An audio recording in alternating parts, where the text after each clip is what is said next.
Hey yo guys, welcome back to Toe Tags Metal Reviews, and today we're getting our final review of Dead and Alive from Parasite, Inc.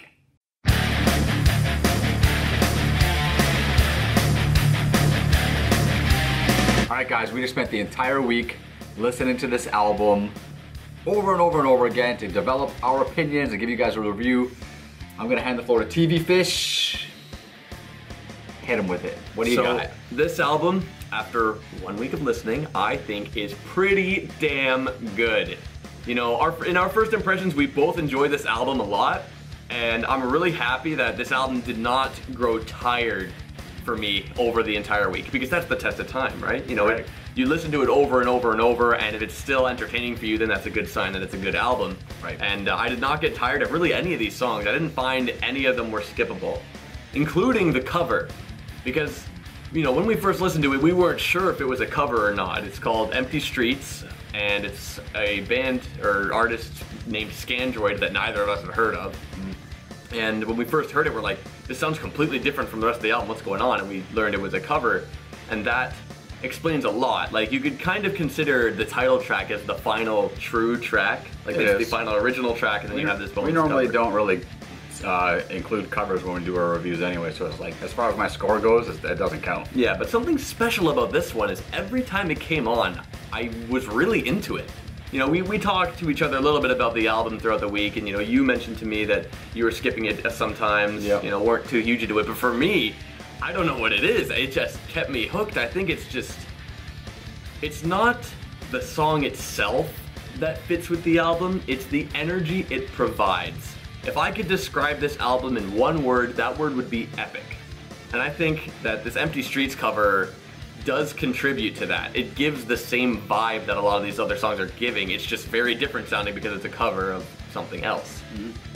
But yeah, overall, I really like the energy from these guys on this album. It's really in your face, but it's not like overly saturated. It does enough, and it has a lot of very slower, more melodic and more open parts throughout a lot of the songs. Like with the song structure, you'd have a lot of energy in the beginning, then you're gonna have a really, you know, chill part where it all breaks down, and then they hit hard at the end. I feel a lot of songs follow this format, and while that might seem like it's a bad thing, I think this album does a good job at it, because every song, it doesn't sound like the same song. There's something unique about every single one, which is really nice. But I'm curious, because there is something we noticed. What do you think of the end of every song? Because there was a weird gap between every single song. Like, okay, I know what you mean. Like, basically a song ends and there's like quite a bit of silence before the next song starts. Yeah, I think... I mean, that's something you can be nitpicky about. Basically, it's just the gap between tracks is a little too long, I found. It's not something that I'm gonna really complain about, but I just found that, you know, there's like, it felt like maybe 4 to 5 seconds between songs. Yeah. Which seems a little bit too much. Like 1 to 2 seconds is good for me. Just get into it, you know what I mean? Like, there's no reason to have that much of a gap. It is a really small thing, but it kind of annoyed me a little bit. It does have a slight impact when you listen to the album, in the sense where like the flow gets kind of broken up a little bit, because you got this energy going throughout the album, and then it keeps getting broken up for like, you know, a good 4 or 5 seconds after each song. You kind of want it to just maintain a little better.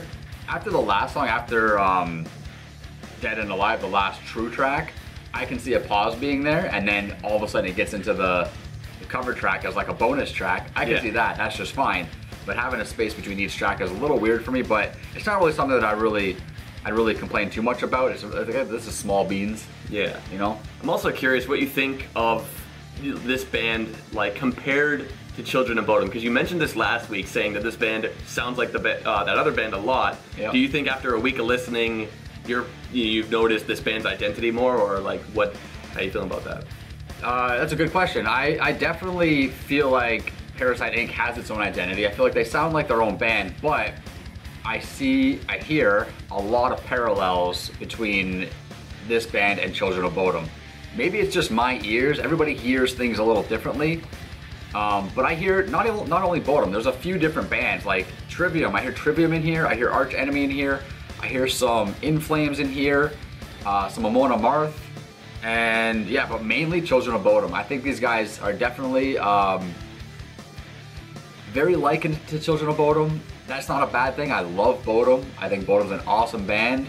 So if you could take all the great elements that Bodom provides, put them in another band, change it up just a little bit, just enough to make it sound a little different, and then maybe add a little bit of a different flavor to it, just a little bit of an extra spice to it here and there, then I think you got something that's pretty unique and pretty special. Yeah, I mean, you know, I listened to a little bit of Bodom today just to like really get my mind ready for the comparison, and I did notice a lot of parallels, but I felt Bodom is a lot more raw with their sound at times. Like, it's really digs in a bit harder, the solos are a lot crazier, there's a lot, and there's a lot more focus on the keyboards as well in that band. Oh, definitely. Bodom definitely has more keyboards, it's got a higher pitched vocal, more solos, more shreddy. It definitely has a lot of different elements to it, but I think it's just at the core basic of the music, as far as melodic death metal goes, they both are very much in the same vein, I find. That's in a lot of ways.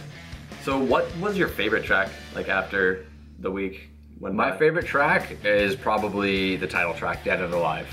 And the reasons for that is because, number one, I feel like it's a great ending to the album because it just brings that energy back up. We talked about how the first part of the album is really high energy, then it kind of dips down, then it just amps back up right at the end for one final hit, one final smash, and it just hits it out of the park right there.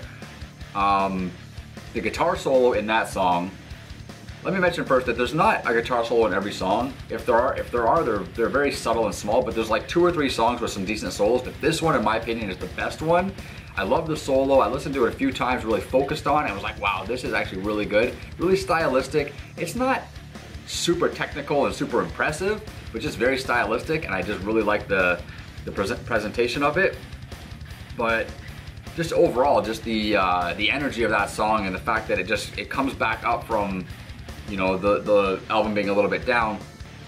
But I want to talk about that for a minute too. The album being, you know, down or a little bit, however you want to put it, slower or whatever. More chill. More chill.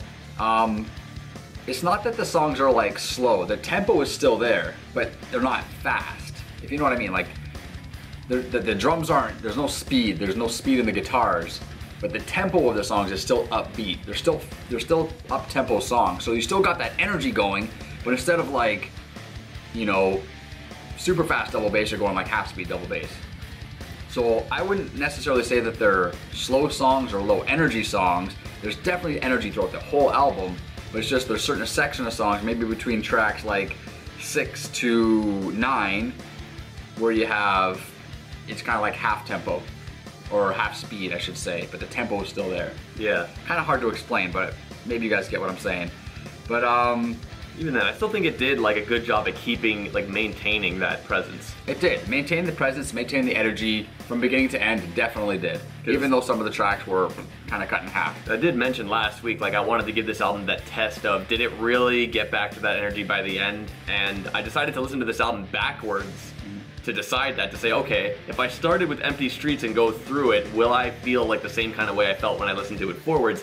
And I did. I feel like Dead and Alive definitely has like the same stigma around it the first few tracks did, so they passed that test there. It's almost like the album comes full circle. Yes. Right? It's almost like a story that comes full circle, and I like that. I like when albums are written in that way, and they kind of form that kind of listening pleasure. Yeah, musically, it does like complete itself, which is really nice. There's just a lot of little things I like about this album too. Like in Follow the Idealist, the 4th track, there's a couple bars of music which are basically the same. Like, music is made in patterns, right?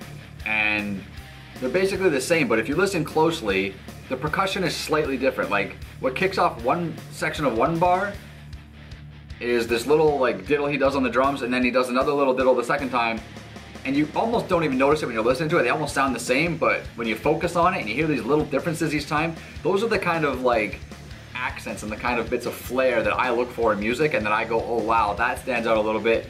You know, that tells me that this guy's actually a pretty skilled drummer because he's throwing in these little extra things here and there. Nothing too fancy, it's just the subtlest, simplest little thing that counts, right? Yeah. And there's stuff like that peppered throughout this whole album, and I really like that. Not just drumming, but guitar-wise too. Yeah, I really don't know. I'm trying to think of something like like criticism that I can give on the album. Yeah, it's really hard to like pin something down that says, oh man, this album's got a problem with blank. Yeah, like the worst criticism that I can come up with is the fact that they sound maybe a little bit too much like Bodom. Like we just talked about a minute ago, that's not exactly a bad thing because Bodom's a great band. But if I had to pick something out, I'd be like maybe they can kind of get their own groove a little bit more. But with that said, I mean, I don't know, maybe we should just get to ratings now. Yeah, what do you rate it? Well, you know what? I like this album a lot. First impressions, I liked it a lot listening to it throughout the week. I didn't get bored of it. The only song I really didn't like that much was the cover song, but I don't include cover songs in my rating, so thankfully for that, it won't count here. And I mean, I like every other song. I didn't skip anything. I think they're all great. They got good riffs, there's good solos, there's good vocals, there's good percussion. This is a full package to me. I'm giving this album a toe tag. Alright, so for my rating, I mean, like we just mentioned, I find it really difficult to criticize this album. There's not much I can say about it that's really bad. The only actual criticism I have really is in Cold Silent Hell. There's a really weird, like, abrupt change of time signature, which is kind of iffy, but the more I listened to it throughout the week, I got used to that and it didn't really bother me. But like you, I didn't skip any song, including the cover song. I didn't even skip that at all. So this album gets my toe tag, therefore Parasite Inc., welcome to the 2 toe tag family. You guys are on the list, and this album is definitely deserving of it because it's just so entertaining from front to end. Like, neither of us got bored of it throughout the whole week. Yeah, you guys should check this album out. Let us know what you guys think in the comments below. Make sure you guys like this video, because that's it for this review. Subscribe if you guys are new to this channel, because we got lots more metal content constantly coming your way. I'm Vile Self. I'm TP Fish. We'll see you guys on the next one. Peace out.